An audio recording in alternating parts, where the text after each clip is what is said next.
मोदी जी के वो कहावत है ना कि हाथी के दांत दिखाने के और खाने के और होते हैं। लेकिन दुर्भाग्य यह है कि लाल डायरी अगर चली गई थी तो अंजना जी एक शो तो लाल डायरी पे बनता है। आज तो आपने लाल ड्रेस भी पहनी हुई है कि राजस्थान में ठीक है वो लाल डायरी चली गई, 1,76,000 करोड़ का घोटाला हुआ, एक शो तो उस पर भी बनता है। कपड़े का रंग आपको दिख रहा है, जनता का लाल फ्लैग क्यों मीडिया के साथियों ने हमसे सवाल नहीं, शायद गलती से आज तक ने अरविंद वाजपेयी जी के नीचे प्रवक्ता एलजेपी लिख दिया।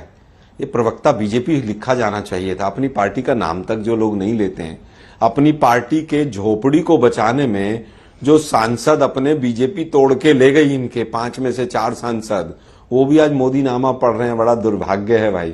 थोड़ा सा तय कर लें वाजपेयी साहब कि मतलब इस उम्र में भी जाके मौसम वैज्ञानिक नहीं बन पाए। आपके गुरु तो बहुत अच्छे मौसम वैज्ञानिक थे। खैर मैं उस पर नहीं जाऊंगा, सवाल सुन लीजिए, वापस आता हूं मैं मुद्दे पर। सवाल तो सुनिए, आपने उन पर टिप्पणी की लेकिन अब सवाल सुन लीजिए। आपने कहा कि वो मोदी नामा पढ़ रहे हैं। ऐसे मोदी नामा पढ़ने वाले देश में बहुत सारे लोग हैं। आपके साथ मैं हूं अंजना, आपके लिए चैलेंज है उनको अपनी तरफ करना। अब असल सवाल पर आते हैं। बात जो उन्होंने उठाई है वो इशू रियल है, वो लीडरशिप की क्रेडिबिलिटी पर है। आज मोदी सेंट्रिक पॉलिटिक्स क्या देश में नहीं हो गई है? क्या ये विपक्षी गठबंधन जो अरविंद केजरीवाल जी की टैगलाइन थी एक वक्त पर कि सब मिले हुए हैं जी, वो आज सबको मिलना पड़ रहा है ताकि मोदी को रोक सके? देखिए, मोदी जी को रोकने की कोई बात नहीं है। हम तो मोदी जी की पॉलिसीज से पहले भी नाराज थे, आज भी नाराज हैं और आगे भी नाराज रहेंगे। अगर उनकी कोई पॉलिसी गलत होगी तो सबको मिलने के लिए आज देश को अगर बचाना पड़ रहा है तो बहुत अच्छी बात है। और जो आप कह रहे हैं कि भाई मोदी नामा पढ़ने वाले बहुत लोग हैं, इसमें कहीं कोई दो राय नहीं है। राजस्थान के चुनाव में बहुत लोगों ने मोदी नामा पढ़ा और लाल डायरी ढूंढते रह गए। मैं तो कहता हूं मीडिया के साथी भी बहुत लोग लाल डायरी ढूंढ रहे थे। अभी मजा आएगा ना भिड़ो। कोटा से लेकर जयपुर से लेकर उदयपुर तक एक शो और लाल डायरी पे भी होना चाहिए। और लाल डायरी मिली कि नहीं मिली, तो मोदी नामा पढ़ने वाले बहुत लोग हैं, इसमें कोई दो राय नहीं। आप ही के लोग छीन के ले गए थे विधानसभा से। बात है मुझे आज शर्मा जी लाल डायरी आप ही के लोग विधानसभा से छीन के ले गए थे। मैं वही कह रहा हूं ना, अब तो उनकी सरकार है। ये मैं मोदी जी का भाषण एमएसपी पे सुनवा रहा हूं, मीडिया के साथी तो चलाते नहीं है म्यूजिक, है ना। और वो वाजपेयी जी को मैं भेज दूंगा, सुन लेंगे तो उनको पता चल जाएगा कि मोदी जी के वो कहावत है ना कि हाथी के दांत दिखाने के और खाने के और होते हैं। लेकिन दुर्भाग्य यह है कि लाल डायरी अगर चली गई थी तो अंजना जी एक शो तो लाल डायरी पे बनता है। आज तो आपने लाल ड्रेस भी पहनी हुई है कि राजस्थान में ठीक है वो लाल डायरी चली गई, 1,76,000 करोड़ का घोटाला हुआ, एक शो तो उस पर भी बनता है। कपड़े का रंग आपको दिख रहा है, जनता का लाल फ्लैग क्यों नहीं मीडिया के साथियों ने हमसे सवाल पे सवाल क्यों न पूछे? के चुनाव जो विधानसभा में लाल डायरी छीनी जा रही है, लाल डायरी ढूंढ के लाओ कहां? अरे हमारे कपड़े का रंग दिख रहा है, जनता का लाल फ्लैग क्यों नहीं दिखता है? अंजना जी वो लाल डायरी का क्रेडिबिलिटी बताइए ना। नौकरी के नाम पे भड़वागिरी कर रहे हो तुम, उस पे आइए ना सर, असल इश्यूज पे आइए। देश के प्रधानमंत्री मेरे कपड़े के रंग से आपकी जिंदगी नहीं संवरेगी। प्रधानमंत्री ने लाल डायरी का जिक्र किया। मैं फिर कहूंगा अंजना जी, देश के प्रधानमंत्री ने लाल डायरी का जिक्र किया और उस लाल डायरी पे वोट मांगे गए। एक एफआईआर तो बनती होगी कहीं ना कहीं, एक उस लाल डायरी को ढूंढने के लिए एक छोटा सा प्रयास तो बनता होगा कहीं ना कहीं, मीडिया के साथियों की तरफ से एक शो तो बनता होगा कहीं ना कहीं। खैर, आपको अगर कॉमेडी शो करना है आज तो अच्छा है, होता है। और जब तक कॉमेडी शो करना है तो करते रहिए आप। नहीं, मैं कोई कॉमेडी शो नहीं कर रहा। कॉमेडी शो तो कॉमेडी क्या है? आपके कपड़े का रंग लाल है, ये क्या होता है? आलोक जी, कपड़े का रंग लाल है, इसे लाल डायरी पे शो कर लीजिए, ये क्या तमाशा है? अच्छा बात नहीं है। Don't do this, it is not appreciated at all and it's not in good taste कि लाल डायरी पे शो कीजिए क्योंकि आपने लाल कपड़े पहने हुए हैं। ये तरीका नहीं होता है बात करने का। प्लीज मर्यादा के अंदर है कि अब बात कीजिए, और मेरे कपड़े के कलर और मेरे उस पर पहुंचने की जरूरत नहीं है। इशू पे रहिए आप। लीडरशिप की क्रेडिबिलिटी पर सवाल था, आप उस पर जवाब दें। और लाल डायरी पर जितने शोज करने थे किए हैं, क्योंकि विधानसभा में लाल डायरी की खींचातानी विधायकों के बीच में चल रही थी। जवाब दीजिए सवाल। पता है ना आप सबको, राजस्थान में आप कीजिए ना शो उसके ऊपर। ये इमोशनल कार्ड में नहीं खेलता हूं मैं, केवल ये कहना चाहता हूं कि महाराष्ट्र के अंदर एनडीए के अंदर क्या वहां पर गठबंधन हो गया है? क्या यूपी में एनडीए का गठबंधन हो गया है? क्या बिहार में सीट शेयरिंग हो गया है? उसके ऊपर एक शो कीजिए ना। केवल और कल भी केवल शो आम हुआ है, आदमी आज पार्टी भी में पूछा एक जाएगा। साथ कांग्रेस का गठबंधन हो गया, इंडिया गठबंधन हो गया, तो तमाम सवाल उठेंगे।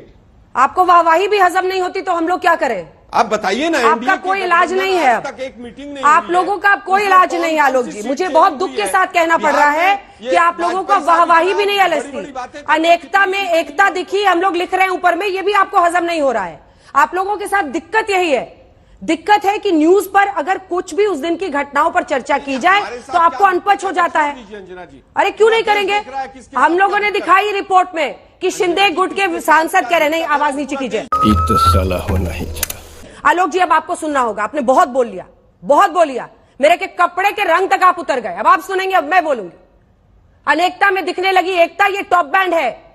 जब आपकी एकजुटता हुई है, सीट शेयरिंग हुई है, तो उस पर आज चर्चा हो रही है 1 घंटे की। और हमने रिपोर्ट में दिखाया आपकी आवाज जा नहीं रही है, इसलिए चिल्लाने से कुछ नहीं होगा। रिपोर्ट में दिखाया कि शिंदे गुट के सांसद सवाल कर रहे हैं, उनको ज्यादा सीटें चाहिए बीजेपी से और अजित पवार गुट से। वो भी हमने रिपोर्ट में दिखाया और उस पर कल भी सवाल पूछा था, आज भी पूछेंगे। सवाल अब आया है नेताओं की क्रेडिबिलिटी पर, क्योंकि आपको भी इस बात का एहसास है कि नरेंद्र मोदी के खिलाफ आपको किसको उतारना है। एक छोटा सा इस पर जवाब दीजिए, फिर बहस में अन्य लोग इंतजार कर रहे हैं, क्योंकि आपकी और मेरी तू में जनता का इंटरेस्ट नहीं है। ये बिक गई। अंजना जी देखिए, अंजना जी, क्रेडिबिलिटी बनती है कामों से, लेकिन कामों की कोई बात ही नहीं करता है। क्रेडिबिलिटी मोदी जी से पूछिए ना, 35 रुपए लीटर और 35 रुपए का डॉलर और तमाम चीजें तो हो गई होंगी। एक यूपी के अंदर डबल इंजन की सरकार चल रही है और डबल इंजन की सरकार में 50,000 वैकेंसी के लिए 70 लाख बच्चा सड़कों पर रहता है। यही क्रेडिबिलिटी बची है ना। और उसके बाद पेपर लीक हो जाता है और राजस्थान में पूरा हिंदुस्तान का मीडिया हमसे पूछ रहा था पेपर लीक पर क्या किया। हमने तो कानून भी बनाया। उत्तर प्रदेश में अभी 4 दिन पहले पेपर लीक हुआ, किसी हिंदुस्तान के चैनल ने उसके ऊपर एक डिबेट की हो तो बता दीजिए। तो क्रेडिबिलिटी किस किस की कितनी बची है ये देश देख रहा है। शाबाश बेटा, बहुत बढ़िया मुन्ना। अब सवाल यह है कि स्ट्रेटेजिकली अब ये माना जा रहा था कि बार बार सुधांशु जी कहते थे कि राहुल गांधी निकले और देखिए हर राज्य में कुछ ना कुछ बुरी खबर आ रही है, लेकिन अब तो बिहार में भी उनका आरजेडी के साथ समझौता हो गया। नीतीश बाबू को आप लोग ले गए उस तरफ, लेकिन आरजेडी के साथ समझौता हो गया। सीट शेयरिंग का भी अब अनाउंसमेंट होगा। यूपी में हो गया, 17 सीटों पर कांग्रेस लड़ रही है, 17 सीटों पर कांग्रेस लड़ रही है। दिल्ली में हो गया आम आदमी पार्टी के साथ। गुजरात में भरूच और भावनगर 2 सीटों पर हो गया। तो कुल मिलाकर अब तो अलायंस सामने है। जो वो सीट शेयरिंग कह रहे थे वो उन्होंने कर दिखाया है। अंजना जी, बिहार में आपने जो उदाहरण दिया, बिहार क्या, बिहार में तो बहुत पहले से हम लोगों का गठबंधन है ऑलरेडी। अच्छा, यहाँ यूपी का जो है, यूपी का भी अखिलेश बाबू और राहुल गांधी का आपको याद होगा वो 2 लड़के 2017 में उसका आउटपुट क्या निकल के आया था, रिजल्ट क्या, ये टेस्टेड है ऑलरेडी। ये इस तरह के अलायंस करने से वोट नहीं ट्रांसफर होता है, वोट आपस में अलायंस नहीं होता है। जो सदियों से आप लड़ते आ रहे हो, सालों साल लड़ते आ रहे हो, तो क्या वोट ट्रांसफर हो जाएगा लीडर के मिलने से? क्या कर रहे हो आप? रिकॉर्ड देखिए ना, रिकॉर्ड चेक करिए 2017 का, आप रिकॉर्ड चेक करने वाले क्या निकला उसमें। तो नीतीश बाबू के साथ तो हो जाता है। देखिए, हम अरे नीतीश बाबू के साथ तो हो जाता है ना, लेकिन वाजपेयी जी, नीतीश बाबू के साथ तो आप लोगों का हो जाता है ना। नीतीश बाबू तो अभी बताया पे 90, अरे नीतीश बाबू तो 95 से हैं बीजेपी के साथ। ये तो अभी 34 साल हो गए, 24 साल हो गए। तो वो छोड़िए, देखिए बात सवाल ये है कि 3 नेता बैठे हुए विपक्ष के यहाँ प्रवक्ता, इनकी क्रेडिबिलिटी क्या रह गई है जनता की नजरों में, ये सोचना पड़ेगा। ये नहीं समझ रहे बातों को। कितने मुद्दे इन्होंने उठाए, मैं आपको गिना देता हूं। क्या एक भी मुद्दा जनता के बीच में जा पाया? क्या जनता ने इनकी बातों का विश्वास किया? ये राफेल से शुरू कर लो, राफेल कर लो, पेगासस कर लो, अडानी कर लो, ओआरओपी कर लो, किसान बिल कर लो, पार्लियामेंट की बिल्डिंग कर लो, जीएसटी कर लो, पुरानी पेंशन कर लो, अग्नि, मतलब कितने गिनाऊंगे? मेरे पास 50-60 मुद्दे। आप कहाँ थे ज्ञानी बाबा?